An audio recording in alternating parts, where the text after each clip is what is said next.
Sometimes, the hardest sound to carry is the one you never make.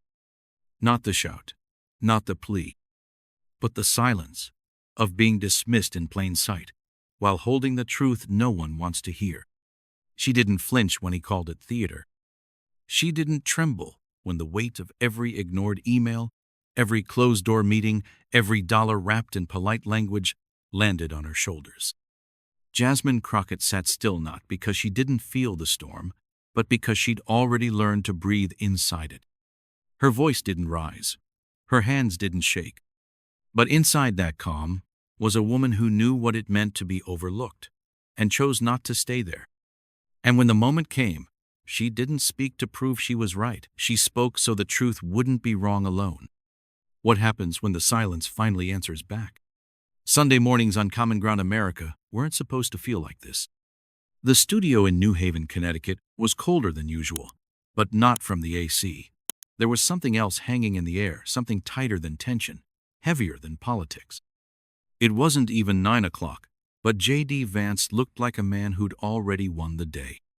He leaned back in the high-backed leather chair, shoulders loose, a wry grin pulling slightly at the corner of his mouth. His tea-navy with a thin silver stripe sat confidently askew, like he hadn't bothered to fix it because he didn't need to. On-screen charm was currency, and he had always known how to spend it. Across from him sat Jasmine Crockett, not smiling. She wore a dark green suit, deep, earthy, unbothered. There was no flash, no brand placement, no attempt to match the set's polished backdrop. She just sat there, hands resting gently on the folder in her lap, like she was holding something fragile, or maybe just waiting for the right moment. The segment began like most others. Introductions, polite nods, a few practiced chuckles from the moderator, Paula Krell, a seasoned anchor with 30 years in the game and not a single wrinkle out of place. Vance eased into his opening remarks with the confidence of someone who had delivered the same sound bites to 100 different rooms. "We're talking about overreach," he said, his voice calm but condescending. "Washington can't fix everything. Not every infrastructure bill needs to become a Christmas tree for coastal elites. You know that. I know that. The American people know that." Paula gave a practiced half-smile. She turned to Jasmine. "Congresswoman Crockett, your thoughts?" And that's when it happened. Vance turned his head slightly, just a flick of the chin, and gave her a look. It wasn't loud, it wasn't vulgar, but in that moment, something passed between them, something only those who've been dismissed quietly can ever really recognize. It was that same expression women in rooms full of men know too well, the look that says, "Let the grown-ups talk." Jasmine didn't flinch. She didn't speak yet. She simply opened the folder on her lap. No rustle of paper, no dramatic clearing of the throat, just one page, removed gently, held in both hands like it had weight. "Before we move forward," she said, her tone even, "I think it's important viewers know what we're actually discussing." The camera cut in close, a printout, black and white, highlighted lines in yellow. She didn't raise it like a weapon, she presented it like a truth. The screen flashed briefly to show the document, a funding authorization memo tied to Kilgrove Logistics Group, a private freight corporation based out of Bismarck, North Dakota. The memo referenced a series of amendments JD Vance had co-sponsored just 3 months earlier, amendments that, on the surface, looked like minor regulatory streamlining. But here, laid bare, were the words, "Expected legislative support confirmed. Target implementation window Q4, pending committee approval." Vance didn't lean back this time. He blinked once, then smiled. "That's a public document," he said, waving it off. "And frankly, it's routine. Every office communicates with stakeholders." Jasmine didn't argue.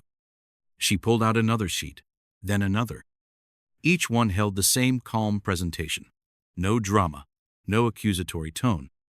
Just facts. A calendar log, a dated email chain, a series of donations from PACs affiliated with Kilgrove Logistics, each just under the individual disclosure threshold, each sent within 48 hours of legislative movement. Paula shifted in her chair, not from discomfort, but from awareness. The script was cracking. Vance shrugged, but the smile had faded. "You're making a lot of assumptions." "I'm making observations," Jasmine replied, "and I'm presenting them in sequence." The control room lit up.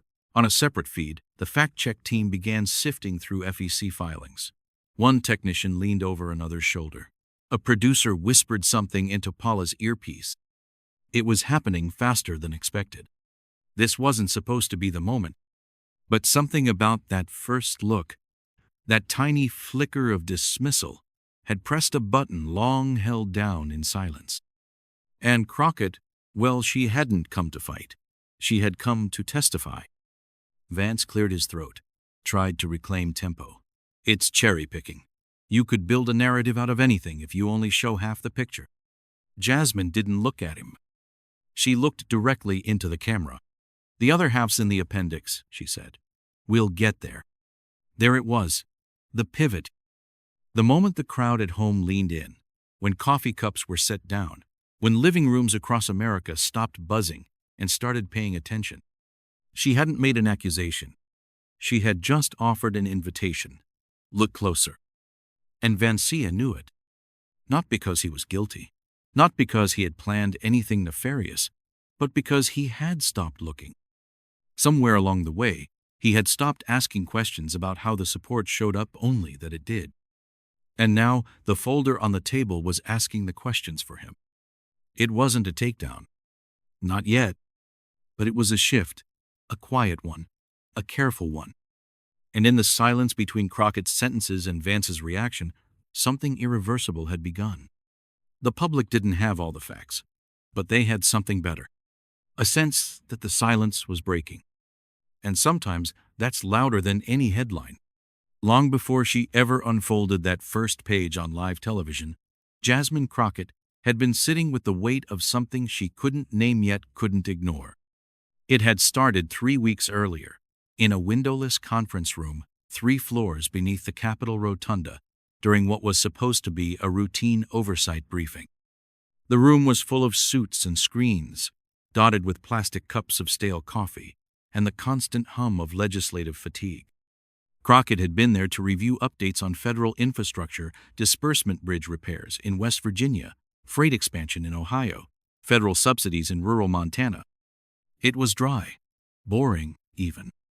But when a junior analyst pulled up a slide showing Kilgrove Logistics Group's grant history, Jasmine's ears caught a number she wasn't expecting: $138 million in expedited subsidies, allocated across 4 fiscal quarters.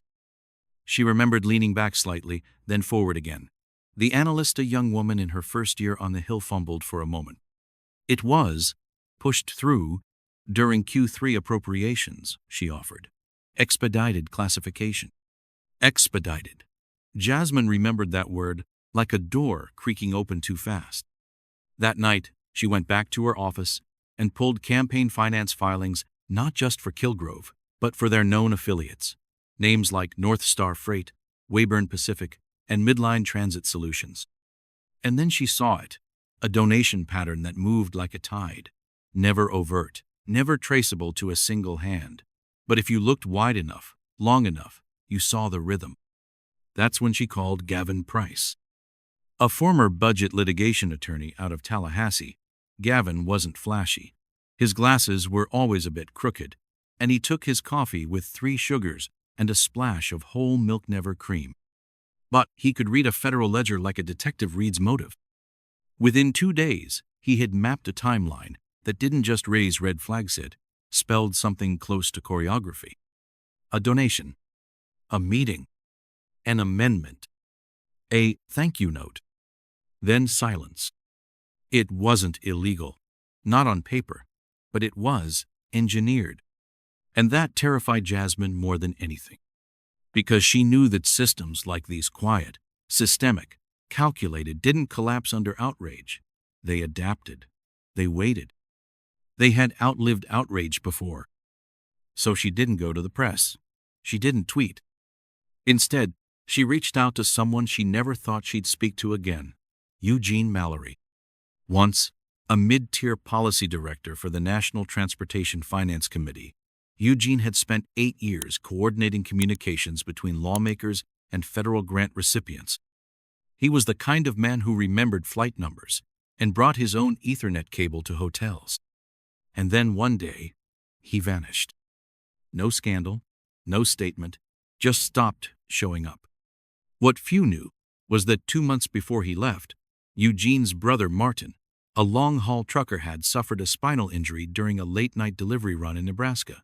His employer? A Kilgrove logistics subcontractor. The company had quietly lobbied for looser rest requirement enforcement in Midwestern states. Martin had been on the road 11 hours straight when the brakes gave out.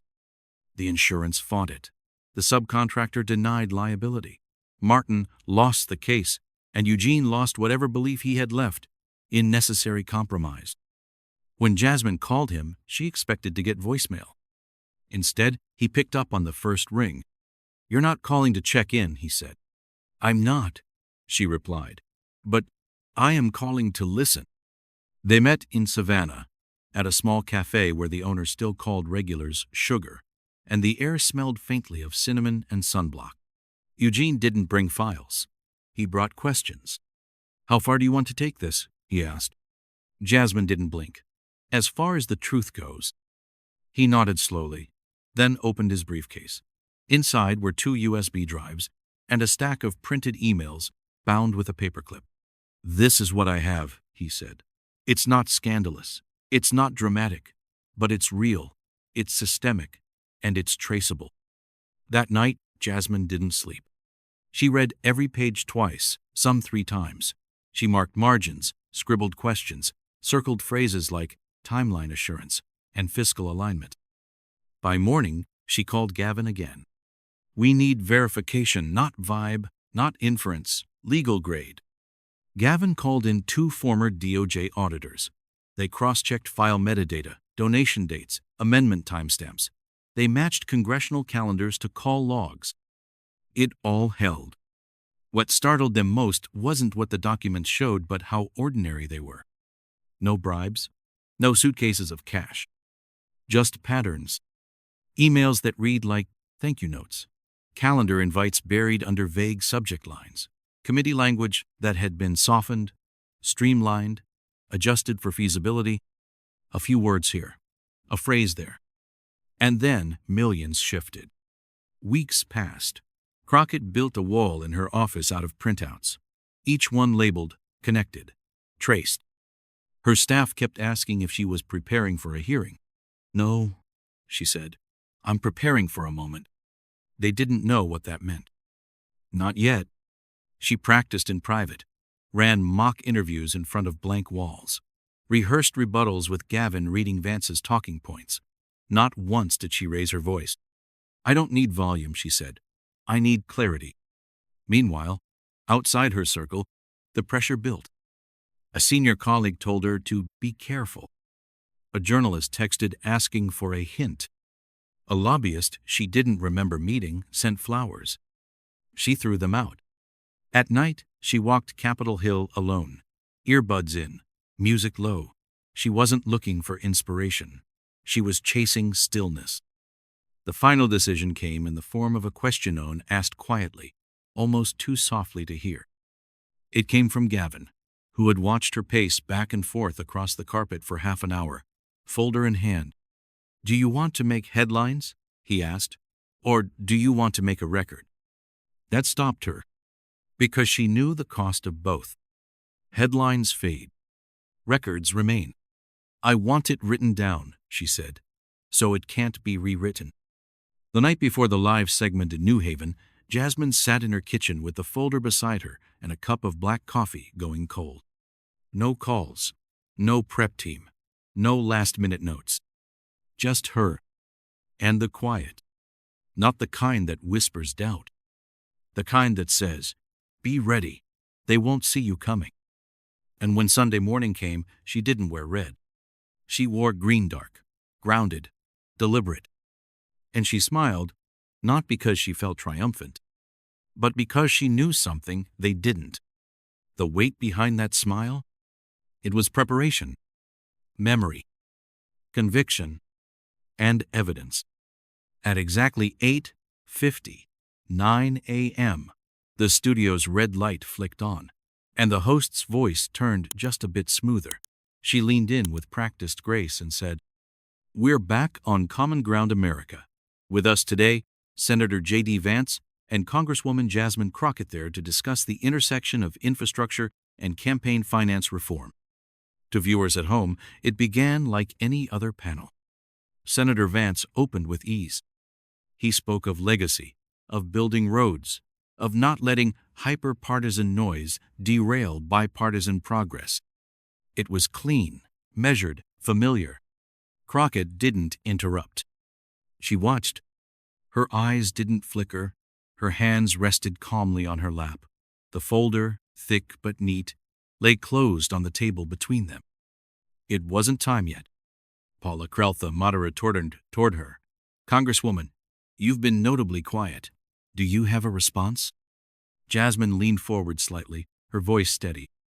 "I think viewers deserve clarity. So rather than engage in hypotheticals, I'd like to show you something concrete." She opened the folder.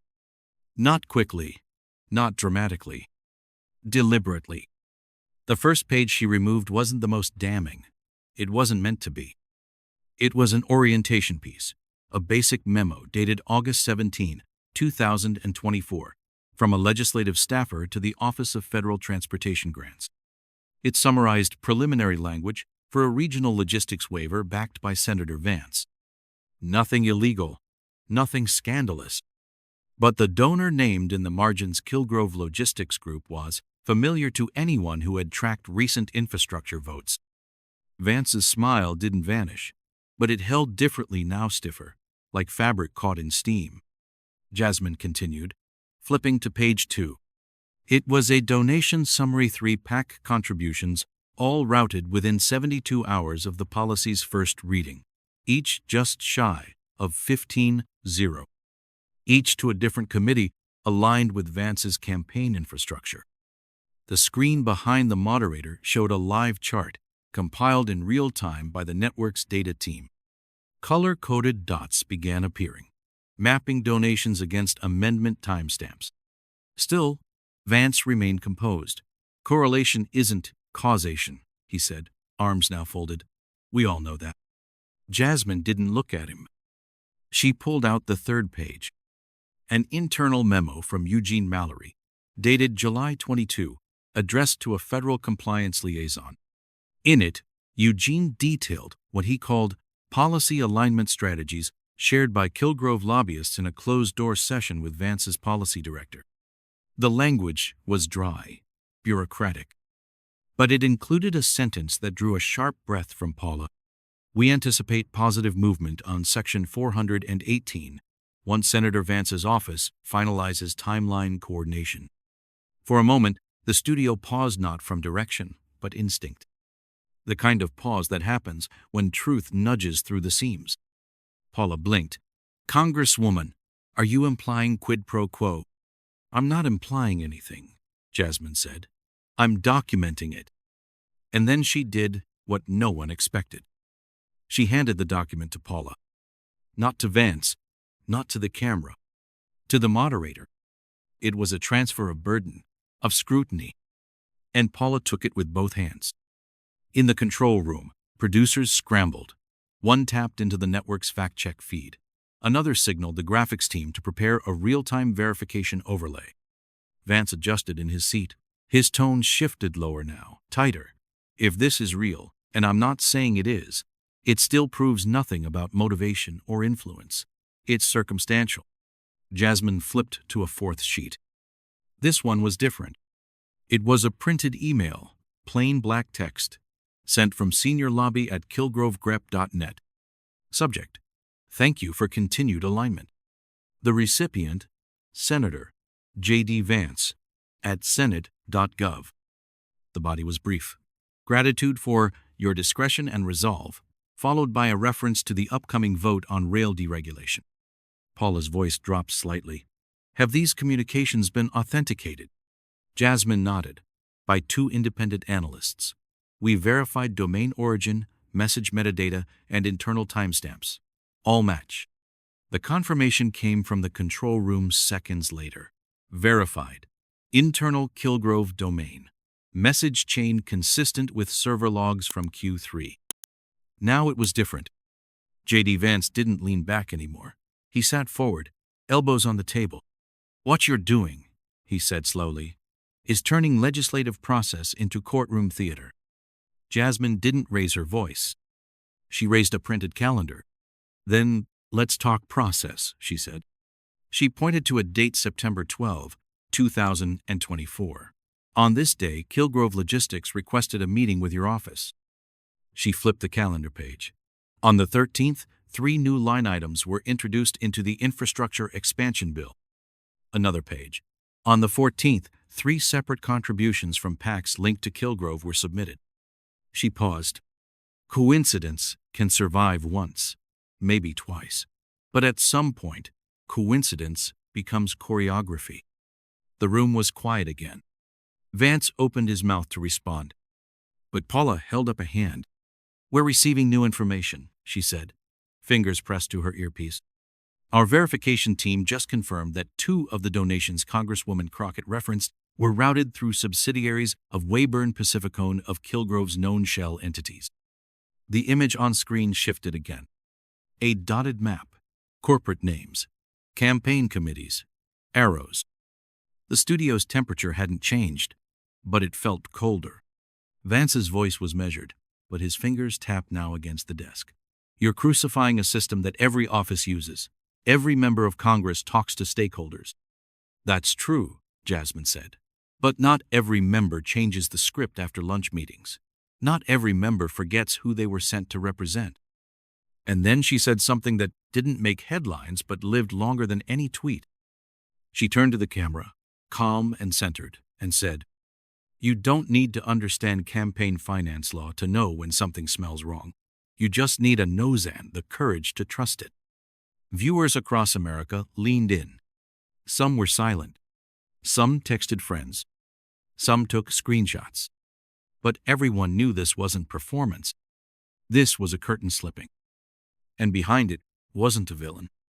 Just a man who had gotten too comfortable being unchallenged. The moment the segment ended, Vance didn't storm off. He stayed seated, water glass untouched, fingers pressed to his temples. He knew. The story had begun to shift. Not because of a single document, but because someone had refused to smile and stay silent. And once that mask cracked, it didn't just reveal him. It revealed how many others were still hiding behind theirs. The moment the commercial break began, the studio exhaled, quiet, tense, calculated. Producers leaned over monitors. Assistants whispered in corners. Even Paula Krell stepped away from the moderator's desk to consult her legal team off-set. But Jasmine Crockett didn't move. She stayed seated, still as stone, fingers folded gently on top of the now half-open folder. She wasn't preparing for what came next. She already had. JD Vance, across from her, stood to stretch, but he didn't walk away. Not quite. He took 2 steps toward the curtain behind the set, pulled out his phone, and stared at the screen like it owed him something. No messages. No missed calls. No exit. He turned back toward the table, face unreadable now, not angry, not smug, just calculating. The red light blinked again. They were back. "Liv." Paula's voice came in slower this time. "We've been discussing campaign finance, public transparency, and the influence of corporate stakeholders on federal legislation." Before the break, Congresswoman Crockett presented a series of documents raising questions around Senator Vance's recent voting record. Vance leaned in. This time, his tone wasn't polished, it was edged. "Let's be honest with the viewers. This isn't documentation. This is a spectacle. She's trying to build her next campaign off my name." Jasmine tilted her head just slightly. "Then call it a lie." Vance blinked. "Excuse me?" "On record," she said, still even. "Say it's false. Say what I presented, emails, timestamps, donation logs is fabricated. I'll wait." Silence. Not dead air, something deeper. Something that moved inside the viewers, the control room, even Paula. Because everyone knew this was no longer debate. This was the beginning of deposition. "I'm saying you're twisting context," Vance replied. "And if you're wrong, there are legal consequences for that." Jasmine nodded. "Good. Because slander laws go both ways, Senator." And that was the shift. She wasn't defensive. She wasn't outraged. She was ready. She reached into the folder again, this time pulling out a single paginate, highlighted, not annotated, just black and white print. "This," she said, placing it gently on the table, "is an internal communication from Kilgrove's Federal Strategy Team. It includes a summary of post-vote deliverables and line-item references to language that appeared in your amendment 2 weeks later." Paula glanced at the copy. "Do we have confirmation on this document's origin?"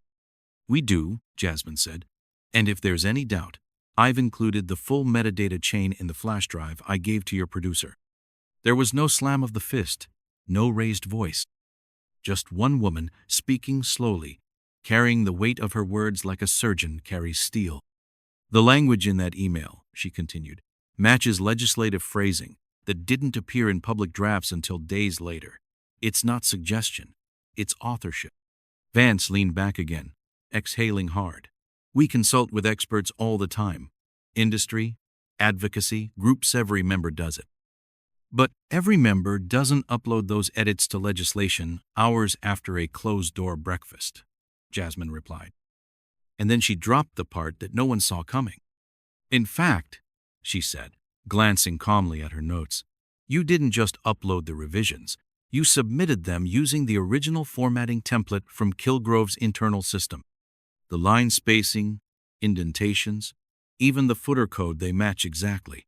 My office ran the comparison with 3 document analysts. It's identical." JD froze. There are moments in public life when words don't just pierce reputations, they reframe them. This wasn't just about donations. It was about authorship, ownership, alignment. "Are you accusing me of fraud?" he asked, his voice flatter now. Jasmine shook her head. "I'm not accusing you of anything. I'm pointing to evidence. If there's an alternate explanation, I'm listening." He didn't offer one. Instead, he said what many say when cornered by the truth. "This is political theater." But Jasmine was ready. "If it were theater," she said, eyes locked on him, "I'd be acting." She leaned in slightly. "But I'm not performing, I'm testifying." And that Lynn delivered without fanfare, without rage cut deeper than any slogan. The screen behind them shifted again. Viewers watching live saw an on-screen poll begin. "Do you find the documents credible?" "Yes," "No," "Undecided." Within 90 seconds, the numbers tilted. 64% yes, 12% no, 24% undecided. JD Vance didn't look at the screen. He stared at the folder, like it had betrayed him. Paula leaned in. "Congresswoman Crockett, are you willing to testify under oath to the validity of these documents?" "Yes." "And are you willing to release the full record to the House Ethics Committee?" "I already have." The room shifted again, not in sound, but in atmosphere. Because this wasn't a threat. It was a filing. JD Vance pressed his palms flat against the table. "This is reckless. You're destabilizing public confidence based on curated timing and misunderstood procedure." Jasmine nodded once. "You're right." For a second, even Paula looked surprised. But Jasmine wasn't finished. "You're right, it's destabilizing. Because stability built on secrecy, on systems that reward discretion over disclosure, isn't sustainable. And yes, people are watching. They're confused. They're angry. But more than anything, they're paying attention. And that's what you fear most." And then came the lymph, one no one would forget. "You built your brand on being real, Senator, so let's be real." Silence. Then movement. Phones across the country lit up. Screenshotted transcripts. Clips on X and TikTok. Newsrooms scrambling to grab the raw feed before it got cut or edited. But it wasn't rage fueling the moment. It was restraint. The power of a woman who didn't raise her voice because the facts were loud enough. She didn't gloat. She didn't smirk. She just let the words hang. Sharp, precise, impossible to unsay. And while JD Vance looked for a lifeline, Jasmine Crockett had already moved on. To truth. To record. To history. Because in Washington, memory is often manipulated, but documentation that stays. And Jasmine had brought more than documentation. She had brought witness. By Monday morning, the clip had gone global. Not viral global. It wasn't because Jasmine Crockett shouted. She hadn't. It wasn't because JD Vance stormed off set. He didn't. But the video of their quiet exchange, then call it a lie. Say it's false. I'll wait. You built your brand on being real, so let's be real. Those words stuck because they didn't sound like politics. They sounded like conscience. The media tried to catch up. Cable anchors called it a surprise expose. Op-eds used words like masterclass in restraint and an ethical reckoning in real time. But Jasmine didn't speak again. Not that day. Not the next. While Vance's staff scrambled shutting down comment sections, locking social media accounts, and canceling appearances, Crockett's office simply worked. Her team began compiling every document, every piece of metadata, every calendar link into a comprehensive report not for the cameras, but for the Ethics Committee. Gavin Price oversaw the audit structure, triple-checking timelines against official records. They weren't racing a clock. They were building something airtight. Meanwhile, across the country, something unusual happened. People paid attention. A retired Air Force engineer in Nevada mailed Jasmine a typed letter, folded 3 times and sealed with tape. He wrote, "I've been voting since '72. Never thought I'd see a public servant speak like she wasn't auditioning for a movie. You didn't sell anything. You just showed up. That matters." A young woman in Chicago posted a TikTok of herself watching the broadcast with the caption, "First time my mom and I cried together over politics, and it wasn't from fear." Hashtags began to surface, not from campaign accounts, but from veterans, nurses, teachers. Word as blade. She didn't yell, she proved. Receipts are real. And still, Jasmine said nothing publicly. She went to work. At 7:42 a.m. on Wednesday, she entered the Hart Senate office building through a side entrance. No cameras, no press. Just a small envelope in her hand, and a quiet nod to the guard on duty. Inside, Senator Elaine Dorsett, chair of the Senate Ethics Committee, sat waiting with her chief of staff. Jasmine took a seat across the table. There were no mics, no aides, just 3 people, and the truth that now had a name. "You didn't come to make noise," Dorsett said, flipping through the dossier. "No, ma'am. You came to make us look where we've refused to." Jasmine didn't respond. She didn't need to. When the meeting ended, Dorsett didn't make promises. She didn't announce an investigation. But her words brief, firm cut through everything else. "We see it now." Back at her office, Gavin was waiting. "You were gone 26 minutes, he said, offering her a cup of coffee. Jasmine took it. "No cream, no sugar." "That's long for truth," she replied. Meanwhile, Vance's world was unraveling. Donors went silent. One PAC from Ohio pulled scheduled ads. A previously confirmed town hall in Akron was suddenly rescheduled due to venue complications. And inside his office, panic wasn't loud, it was paralyzed. Emails went unanswered. Aides began updating resumes. A trusted comms advisor stepped back, citing ethical conflict. No one was yelling, but the silence was radioactive. In a hastily written press release, Vance called the incident a coordinated smear campaign, accusing Crockett of weaponizing bureaucracy. But it fell flat. Even among his base, the tone had shifted. Radio call-ins, once filled with praise, now carried hesitation. "She made a case," said one caller from Toledo. "He just made excuses." "I don't know what she's running for," said another from Charleston. "But she's got my vote when she does." But Jasmine wasn't running. She wasn't fundraising. She wasn't branding. She was still filing. By the end of the week, her team had submitted a 117-page supporting document to the Ethics Committee, complete with timestamps, verified signatures, document lineage, and a notarized affidavit from Eugene Mallory.